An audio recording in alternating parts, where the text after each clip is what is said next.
This is a 1960s toy knitting machine.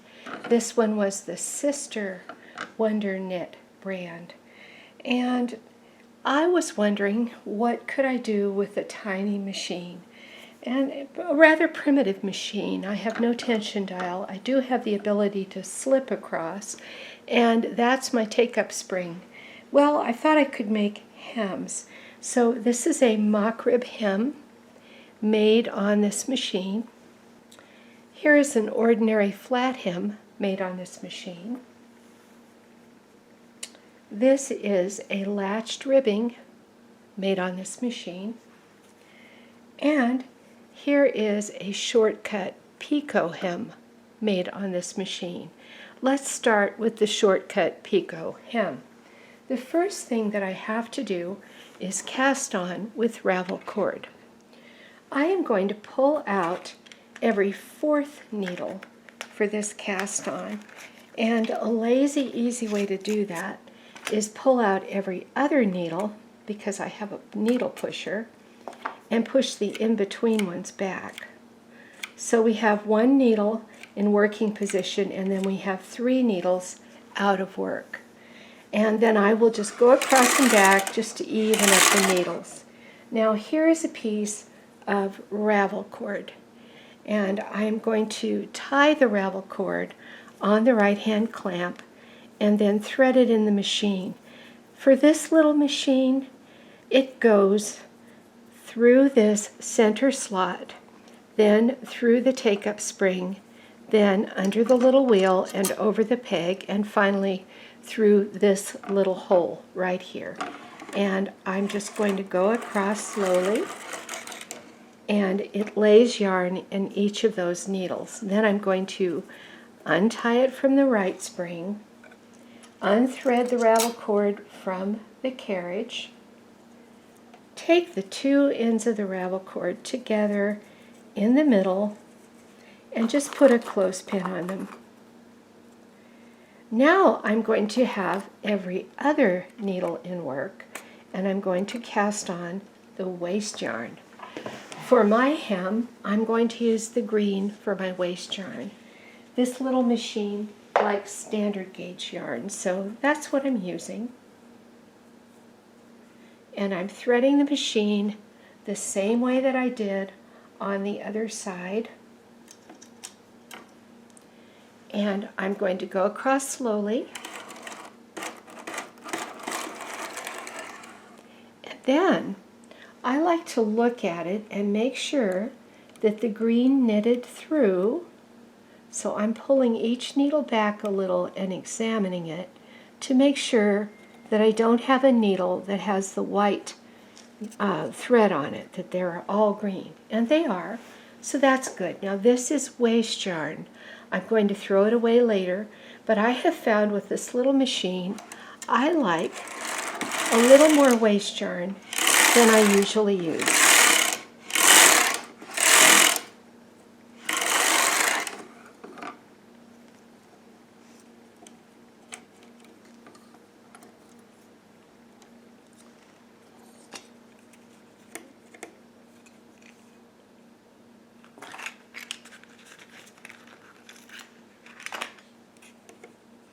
I had a stitch come off a needle, so putting it back on the needle.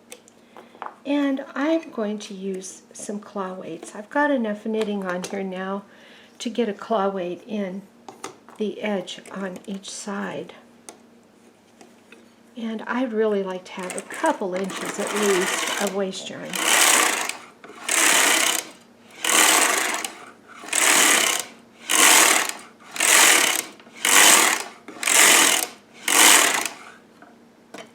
I'm cutting this waste yarn. I'm taking the clothespin off the ravel cord, and I'm removing the ravel cord because I'm going to use it again. I am going to hang a clothespin on the ravel cord, put it in the carriage, and hand feed it and go across one row. And as before, I'm going to have a look at it and make sure that it knitted through each stitch. And it did. This little machine knits so well. And I've got a clothespin hanging on each end of that. I'm going to make the actual hem with this yellow-orange yarn. I'm placing the yarn on the floor and threading it in the same manner that I threaded the green. To get the green off, put the orange on.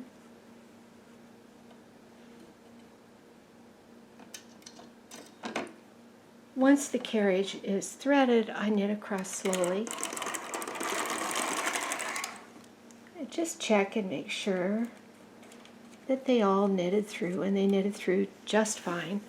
I'm going to do 6 rows like that. So that was 1, 2, 3, 4, 5, and 6.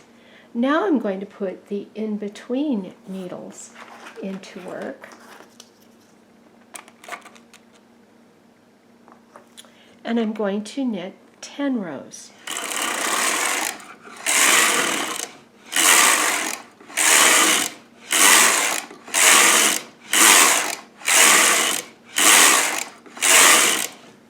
Now I'm taking off all the hardware.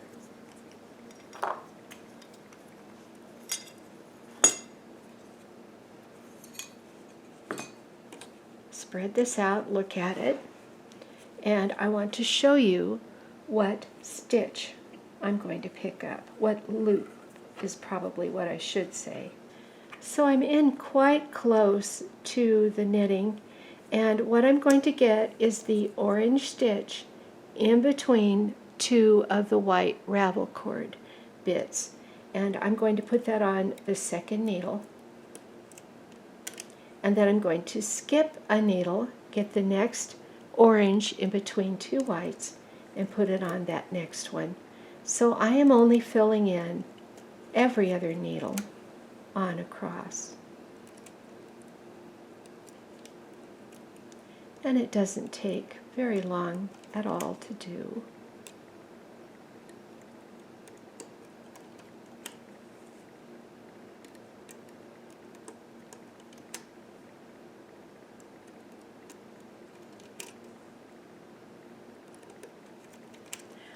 The latches tend to be closed, and I open them with my tool if they're closed. The yarn has to go in the hook. It can't just lay on the needle. Last one goes on the second to last stitch. Then I even up the needles. I push the knitting down. I want the knitting to go behind these sinker posts. And now my hem is picked up, so I think I'll knit 20 rows.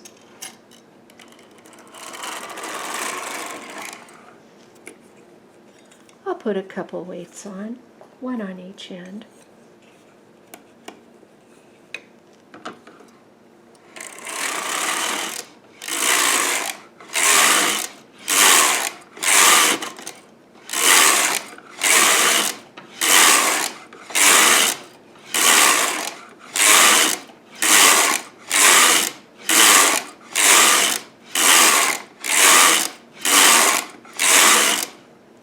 And that's enough to make a good size sample. So I have cut the orange yarn. I am taking the weights off. I'm going to remove this ravel cord. Now, some people call this a rib cord, and I'll show you why. You take the longer end and you pull it straight to the side, and it comes right out.